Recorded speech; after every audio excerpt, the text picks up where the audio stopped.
Hello everyone, this is Pramila Yadav. आज हम बात करेंगे सीडीपी की पॉजिटिव वर्ड्स। पॉजिटिव वर्ड्स कौन से होते हैं? ऐसे वर्ड्स जो हमेशा बच्चे को आगे बढ़ाने में मदद करते हैं। यानी सेंटर में बच्चा होगा, हीरो बच्चा होगा, बच्चे की नीड्स के अकॉर्डिंग, बच्चे की जो भी इंटरेस्ट है, बच्चे की जो भी एबिलिटी है, उसको ध्यान में रखकर आपको बच्चे को सिखाना है। आपको बच्चे के ओवरऑल डेवलपमेंट की बात करनी है, बच्चे के होलिस्टिक डेवलपमेंट की बात करनी है। चाहे आप सिलेबस बना रहे हैं, चाहे आप करिकुलम बना रहे हैं, चाहे आप कोई भी एक्टिविटी बना रहे हैं, आप कोई भी लेसन प्लान कर रहे हैं, वो बच्चे की नीड्स को ध्यान में रखकर ही आपको करना है। पॉजिटिव और नेगेटिव वर्ड्स को पहचानने का फायदा क्या है कि आप एग्जाम में लगभग 70 से 80% क्वेश्चन इजीली कर पाओगे। अगर आप सीडीपी को रटने की और याद करने की कोशिश करोगे तो चीजें उतनी ही उलझती जाती हैं। तो सीडीपी में सिर्फ आपको कीवर्ड्स पकड़ने होते हैं, ये पॉजिटिव कीवर्ड है या फिर ये नेगेटिव कीवर्ड्स है। इस वीडियो में हम पॉजिटिव कीवर्ड्स की बात करेंगे, नेक्स्ट वीडियो में हम नेगेटिव कीवर्ड्स की बात करेंगे। तो आइए देखते हैं पॉजिटिव कीवर्ड्स कौन से होते हैं। सबसे पहले हम बात करते हैं बाल केंद्रित शिक्षा कक्षा यानी चाइल्ड सेंटर्ड क्लासरूम की, जहां पर बच्चा सेंटर में होगा। जहां पर सेंटर में कौन है? बच्चा सेंटर में है। जो ट्रेडिशनल एजुकेशन सिस्टम था उसमें टीचर हीरो होता था, टीचर सेंटर्ड क्लासरूम हुआ करता था। टीचर जो भी बच्चों को पढ़ा रहा है, बच्चों को चुपचाप बैठकर उसको याद करना है, रट लेना है।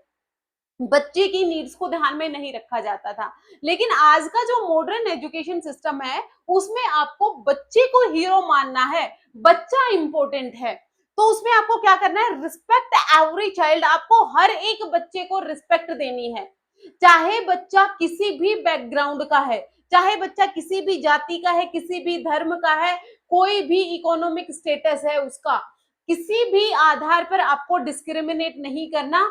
हर एक बच्चा अपने आप में यूनिक है, आपको हर एक बच्चे की रिस्पेक्ट करनी है।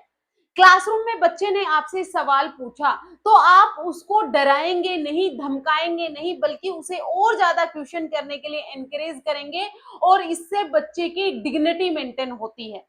अगर बच्चे ने सवाल किया और आपने बच्चे को डांट दिया तो वहां पर बात बच्चे की डिग्निटी पे आ जाती है, बच्चे के सम्मान पे आ जाती है।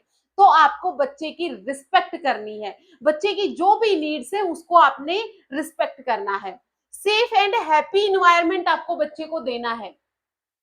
जब भी बच्चा स्कूल में जा रहा है तो वो खुशी खुशी स्कूल जाए। ऐसा ना हो कि उसे किसी भी बात का डर हो कि आज मैंने होमवर्क नहीं किया तो आज मैम मुझे मारेगी। ये डर नहीं होना चाहिए। बच्चे के पास बुक नहीं है, पेंसिल नहीं है, इरेजर नहीं है, स्कूल यूनिफॉर्म नहीं है, तो भी उसे इस बात का डर नहीं होना चाहिए कि मुझे या तो डांट पड़ेगी या फिर मेरा कोई साथी मुझे किसी कमी के कारण मेरी टांग खींचेगा। यानी बच्चे को किसी भी तरीके का कोई भी डर नहीं होना चाहिए। बच्चे को ये डर भी नहीं होना चाहिए कि मैं जिस क्लासरूम में बैठ के पढ़ रहा हूँ कहीं वो छत तो मेरे ऊपर ही आकर नहीं गिर जाएगी। सेफ इन्वायरमेंट बच्चे को देना है। Understanding individual need. हर एक बच्चा दूसरे से डिफरेंट होता है, ये सबको पता है। हर एक बच्चा यूनिक होता है क्योंकि हर एक बच्चे की हेरिडिटी अलग है, हर एक बच्चे का इन्वायरमेंट अलग है। हेरिडिटी और इन्वायरमेंट अलग होने के कारण हर एक बच्चा है वो दूसरे बच्चे से अलग होता है। कोई बच्चा देख के सीखता है, कोई सुनकर सीखता है, कोई करके सीखता है। हर एक बच्चे का इंटरेस्ट अलग है, हर एक बच्चे की सीखने का रेट अलग है। कोई जल्दी सीखता है, कोई धीरे सीखता है। तो आपको इंडिविजुअल जो डिफरेंसेस हैं, इंडिविजुअल जो नीड्स हैं, उनको ध्यान में रखकर ही बच्चे को सिखाना है। इंकरेजमेंट एंड सपोर्ट करना है। बच्चा कोई भी एक्टिविटी कर रहा है तो उसको आप करने के लिए इंकरेज किए, शाबाश बेटा आप बहुत अच्छा कर रहे हो। बच्चे ने थोड़ा सा होमवर्क किया तो आपने उसके लिए उसको शाबाशी दी कि आज तुमने बहुत अच्छा होमवर्क किया। अगले दिन बच्चा और अच्छे से होमवर्क करके लाएगा। तो आपको क्या करना है? बच्चे को प्रोत्साहन देना है और एक्टिव पार्टिसिपेशन करवाना है। हर एक बच्चा एक्टिव होगा, हर एक बच्चा सक्रिय रूप से सीख रहा होगा। जितना ज्यादा बच्चा एक्टिव होगा, एक्टिव का मतलब है जितनी ज्यादा सेंसेस का बच्चा इस्तेमाल कर रहा है, जितनी ज्यादा इंद्रियों का बच्चा इस्तेमाल करेगा, लर्निंग उतनी ही बेहतर होगी। हमारी 5 इंद्रियां हैं, जितनी ज्यादा इंद्रियों का आप इन्वॉल्वमेंट करवा सकते हैं बच्चे की लर्निंग में, उतनी ही ज्यादा इंद्रियों का इन्वॉल्वमेंट आप करवाएं। यानी क्लासरूम कैसे होनी चाहिए? चाइल्ड सेंटर्ड होनी चाहिए, जिसमें बच्चे को कोई डर ना हो, जिसमें हर एक बच्चा पार्टिसिपेट करे, जिसमें बच्चों की इंडिविजुअल नीड्स को ध्यान में रखा जाए, जिसमें हर एक बच्चे को सपोर्ट किया जाए और हर एक बच्चे को इनकरेज किया जाए। अब देखिए, रचनावादी अधिगम यानी कंस्ट्रक्टिविस्ट लर्निंग जो एनसीएफ 2005 है, वो भी आपका कंस्ट्रक्टिविज्म पर ही बेस्ड है। जो आपकी एनईपीआई 2020 वो भी कंस्ट्रक्टिविज्म की ही बात करती है। कंस्ट्रक्टिविज्म क्या है? जहां पर बच्चा एक्टिविटी करके, बच्चा खुद एक्टिव पार्टिसिपेशन करके सीख रहा है, यानी यहाँ पर बच्चा पैसिव नहीं है। अगर आप कंस्ट्रक्टिविस्ट साइकोलॉजिस्ट की बात करो तो सबसे इंपॉर्टेंट नाम किनका आता है? पियाजेट साहब का आता है। फिर किसका आता है? वाइगोस्की का आता है। वाइगोस्की और पियाजेट हैं, ये तो बहुत इंपॉर्टेंट कंस्ट्रक्टिविस्ट हैं, जो कहते हैं कि बच्चा अपने ज्ञान का निर्माण खुद कर लेगा। बच्चे का दिमाग है वो कोई खाली स्लेट नहीं है जिसमें आपको ज्ञान भरने की जरूरत है। बच्चे को आप एक इन्वायरमेंट दीजिए, बच्चा ज्ञान का निर्माण खुद ब खुद कर लेगा। देखिए, पहले आपको बच्चे की प्रायोर नॉलेज का पता लगाना है कि बच्चे का पूर्व ज्ञान क्या है, बच्चा पहले से कितना जानता है। जब भी आप क्लासरूम में नया टॉपिक पढ़ाने वाले हैं तो पहले आप बच्चों से कुछ सवाल करेंगे। जब आप बच्चों से कुछ क्वेश्चन करेंगे तो बच्चे किस तरीके का आंसर दे रहे हैं, उससे आपको ये आइडिया होगा कि बच्चे का पूर्व ज्ञान कितना है। जैसे आप बच्चे को फ्रिक्शन पढ़ाने वाले हैं तो पहले आप बच्चे को ये देखेंगे उसे एडिशन आता है या नहीं आता, उसे सब्ट्रैक्शन आता है नहीं आता, मल्टीप्लिकेशन आता है नहीं आता, डिवीजन आता है या फिर नहीं आता। यानी पहले उसकी प्रायर नॉलेज, पूर्व ज्ञान, पहले से वो कितना जानता है उसका पता लगाएंगे और फिर उसी ज्ञान को आधार मानकर, उसी को बेस मानकर आप आगे बच्चे की लर्निंग को शुरू करेंगे। ऐसा नहीं है कि कहीं से भी कुछ भी शुरू कर दिया तो बच्चे में लर्निंग गैप रह जाता है। मान लीजिए बच्चा डिवीजन करना नहीं जानता, आप उसको फ्रिक्शन पढ़ाने लग गए तो क्या वो सीख पाएगा? यहाँ पर क्या रह गया? लर्निंग गैप रह गया। तो पहले आपको हर एक बच्चे का पूर्व ज्ञान यानी प्रायर नॉलेज का पता लगाना है, फिर आप उसको आगे की लर्निंग करवाएंगे। बच्चे को एक्सप्लोर करने दीजिए। बच्चा जितना ज्यादा एक्सप्लोर करेगा, एक्सप्लोरेशन को इम्पोर्टेंट पियाजेट भी मानते हैं कि आप बच्चे को कोई भी खिलौना दे, कोई भी टॉय दे तो सबसे पहले वो उसको तोड़ के देखता है कि ये किस तरीके से काम कर रहा है।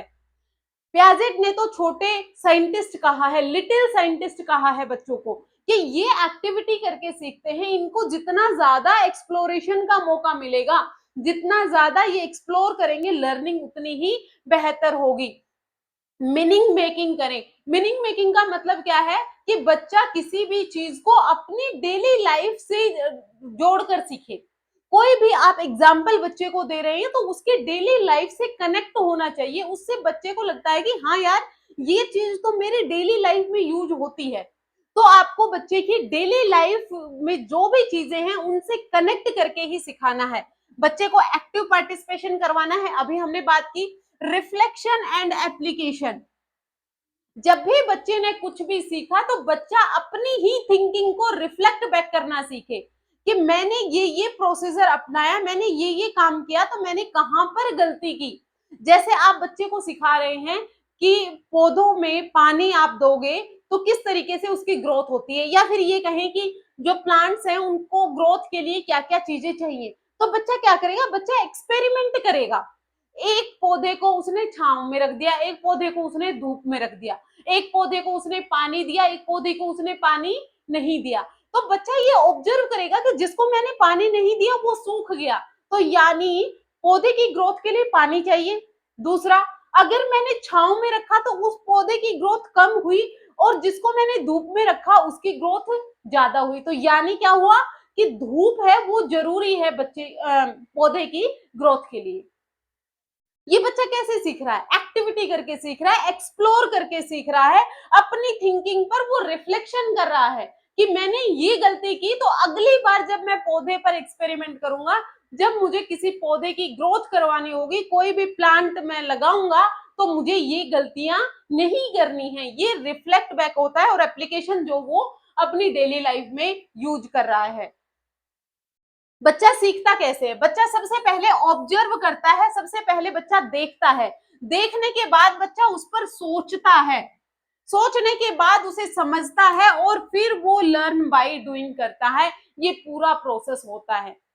बच्चे को आप एक टीचिंग मेथड होता है ना, ऑब्जर्वेशन टीचिंग मेथड, अवलोकन में, जहां पर टीचर है वो एक्सपेरिमेंट कर रही होती है। जब टीचर एक्सपेरिमेंट कर रही होती है तो बच्चा उसको क्या कर रहा होता है, देख रहा होता है, उसके प्रोसीजर के बारे में सोच रहा होता है, थिंक कर रहा होता है, उसको समझ रहा होता है, और फिर वो लर्निंग बाय डूइंग कर रहा होता है। यहाँ पर हीरो कौन है? यहाँ पर हीरो बच्चा है, टीचर हीरो नहीं है। तो टीचर का क्या काम है?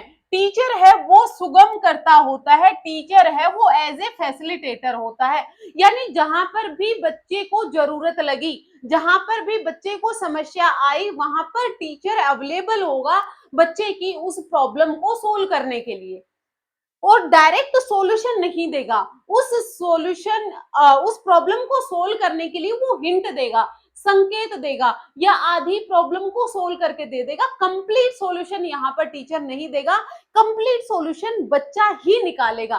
टीचर सिर्फ सुविधा दाता होता है, सुगम करता होता है। यहाँ पर क्या करेगा, टीचर का रोल क्या होता है, एज ए गाइड होता है। वो क्या करेगा, गाइड करेगा कि बच्चा इस स्टेप का यूज करके आप अपनी प्रॉब्लम को सोल्व कर सकते हो। आस्क क्वेश्चन, क्वेश्चन पूछने के लिए प्रेरित करना। जितना ज्यादा बच्चा क्वेश्चन करेगा, लर्निंग उतनी ही बेहतर होगी।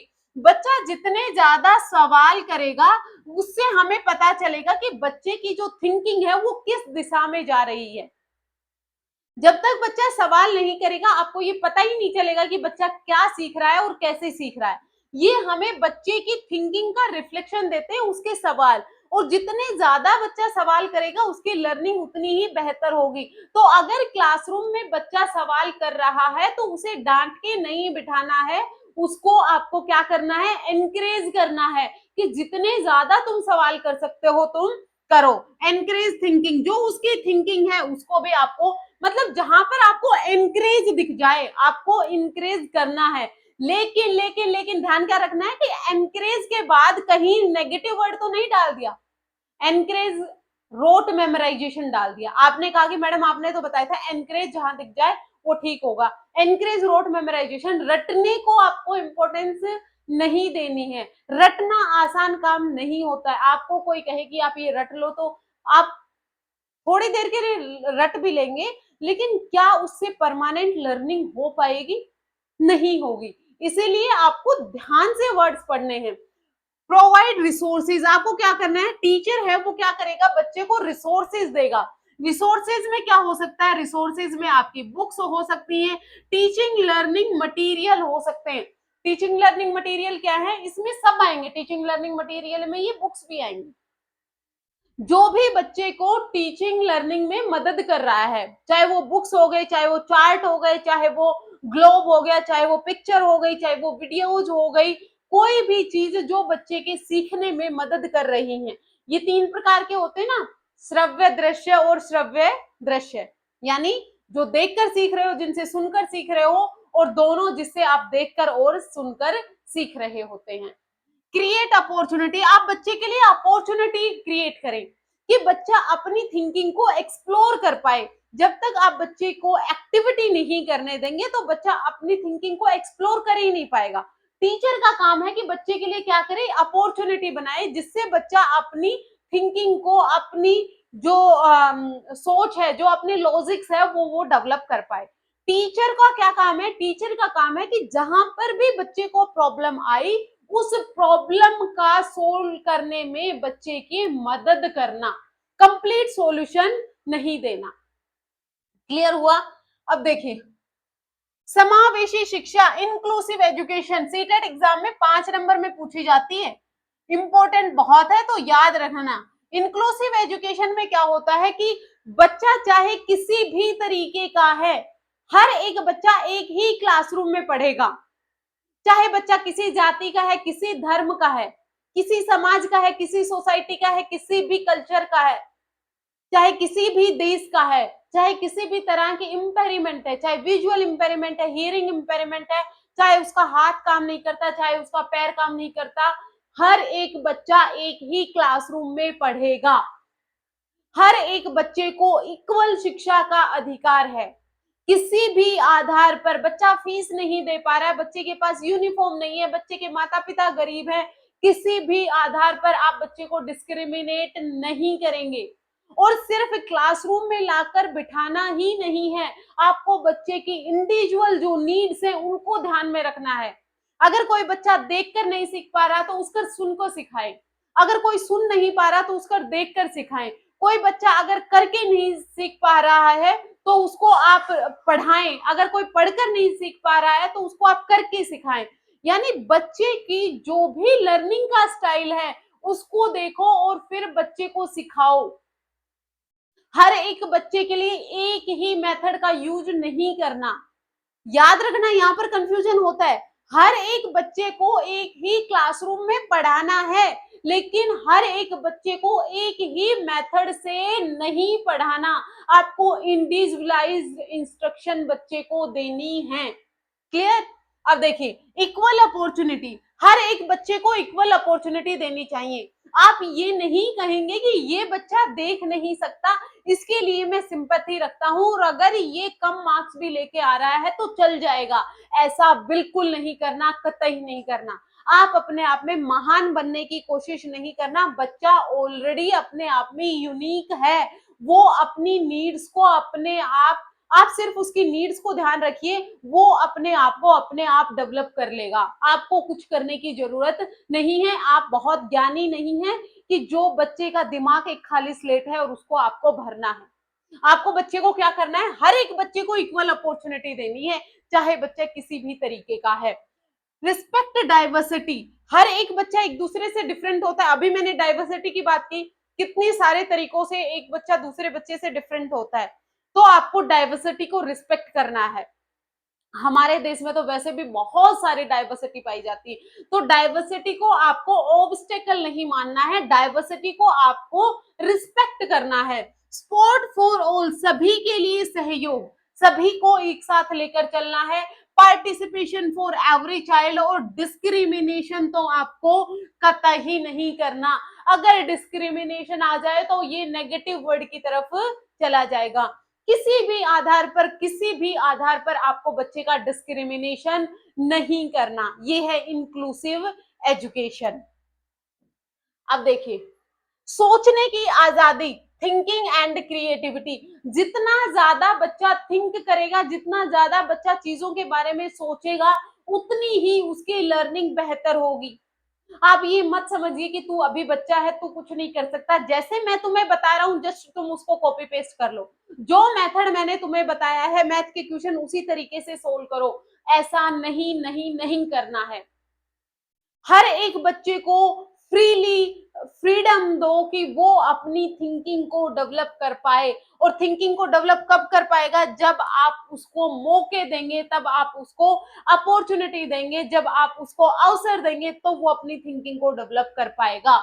ये देखिए, क्रिटिकल थिंकिंग, बच्चे की क्रिटिकल थिंकिंग डेवलप होनी चाहिए। क्रिटिकल थिंकिंग क्या है कि बच्चा अपनी किसी भी बात को जस्ट ऐसे ही नहीं मान लेता। जैसे आपने बच्चे को कोई भी एक चीज बताई, कोई भी एक इंफॉर्मेशन दी, तो उस इंफॉर्मेशन को उसने जस्ट कॉपी पेस्ट नहीं किया, बल्कि उसको ऑथेंटिक सोर्स से जांचने की कोशिश की कि जो मैम या टीचर मुझे बता रहा है क्या ये वाकई सही है या नहीं है। ये क्रिटिकल थिंकिंग होती है, आउट ऑफ बॉक्स थिंकिंग करना होता है। तो बच्चे की क्रिटिकल थिंकिंग को आपको डेवलप करवाना है। उसको आपको, जितना ज्यादा बच्चा एक्सप्लोर करेगा चीजों को, उतनी ही क्रिटिकल थिंकिंग है उसकी बढ़ेगी। प्रॉब्लम सॉल्विंग एबिलिटी डेवलप करवानी है। बच्चे की डेली लाइफ में जो भी प्रॉब्लम आ रही है वो उनको सोल्व कर पाए। आपने बच्चे को एडिशन सब्ट्रैक्शन सिखाया है क्लासरूम में, सिर्फ उसका क्लासरूम तक ही महत्व नहीं होता कि बच्चे को आपने एडिशन सिखा दिया, आपने बच्चे को सब्ट्रैक्शन सिखा दिया, बच्चे का आपने टेस्ट लिया, उसमें उसने 10/10 मार्क्स लिए। यही आपका एम नहीं है, ये नैरोवर एम है। एम क्या है कि आप बच्चे को 100 रुपए देके दुकानदार के पास भेजें और आप उसे कहें कि 10 रुपए की ये लाना है, 25 का ये लाना है, 35 का तुमने ये लाना है, और अब वापस तुम्हें कितने पैसे उससे लेके आने हैं। ये सारी कैलकुलेशन बच्चा अगर कर पा रहा है तो बच्चे में ये प्रॉब्लम सॉल्विंग एबिलिटी है वो डेवलप हो गई है। सिर्फ एजुकेशन को सिर्फ क्लासरूम तक ही नहीं रखना है, क्लासरूम से बाहर डेली लाइफ में भी बच्चा उसका यूज कर सके। मल्टीपल सॉल्यूशन, किसी भी समस्या का एक ही समाधान, यानी कन्वर्जेंट थिंकिंग के बारे में बच्चे की थिंकिंग को आपको डेवलप नहीं करना है। डाइवर्जेंट थिंकिंग, एक ही प्रॉब्लम के अनेक अनेक सॉल्यूशन हो सकते हैं, अलग अलग तरीके से सॉल्यूशन हो सकते हैं। जितना ज्यादा बच्चा अपनी थिंकिंग को खोलेगा, जितने ज्यादा वो सॉल्यूशन निकालने की कोशिश करेगा, उसकी लर्निंग, उसका डेवलपमेंट उतना ही बेहतर होगा। डाइवर्जेंट थिंकिंग की अभी मैंने बात की। क्रिएटिविटी, क्रिएटिविटी क्या होती है? क्रिएटिविटी का मतलब हम मेनली ना आर्ट और पेंटिंग से लगा लेते हैं कि अगर कोई पिक्चर अच्छा बना रहा है, कोई पेंटिंग अच्छा कर रहा है, तो यानी वो क्रिएटिव है। क्रिएटिव का मतलब होता है किसी भी नए तरीके से किसी भी सॉल्यूशन का प्रॉब्लम निकालना। आज तक किसी ने भी उस चीज के बारे में नहीं सोचा और बच्चे ने उसके बारे में सोचा, ये उसकी क्रिएटिविटी है, ये उसकी रचनात्मकता है, सर्जनात्मकता है। आपको बच्चे की क्रिएटिविटी को बढ़ावा देना है। अल्टरनेटिव स्ट्रेटेजीज, आपको क्या करना है? वैकल्पिक रणनीतियां बनवानी है। किसी भी समस्या का एक ही सॉल्यूशन नहीं हो सकता और आपको बच्चे की थिंकिंग को एक ही सॉल्यूशन तक सीमित भी नहीं रखना है। जब बच्चा अलग अलग स्ट्रेटेजी बनाएगा, अलग अलग मेथड ढूंढेगा, अलग अलग टेक्निक लगाएगा, तो उसकी लर्निंग, उसकी थिंकिंग है वो और ज्यादा एनहेंस होगी। अब देखिए, स्व अभिगम और सहभागिता, यानी सेल्फ लर्निंग और इंटरेक्शन। बच्चा जितना ज्यादा ग्रुप में सीखेगा, बच्चा जितना ज्यादा ग्रुप में पार्टिसिपेट करेगा, तो वहां पर बच्चा कोऑपरेशन सीखता है, बच्चा फ्रेंडशिप सीखता है, बच्चा एक दूसरे का सहयोग करना सीखता है। बच्चा खुद सीख लेगा, सेल्फ लर्निंग कर लेगा। सिर्फ आप बच्चे को क्या करें? बच्चे को प्रॉपर वातावरण दें, बच्चे को एक प्रॉपर इन्वायरमेंट प्रोवाइड करें, बच्चा अपनी लर्निंग खुद कर लेगा। देखिए, सेल्फ रेगुलेशन, सेल्फ रेगुलेशन में प्राइवेट, आपने सुना होगा क्या होती है? एक प्राइवेट स्पीच का नाम आता है, जो किसने बात की थी?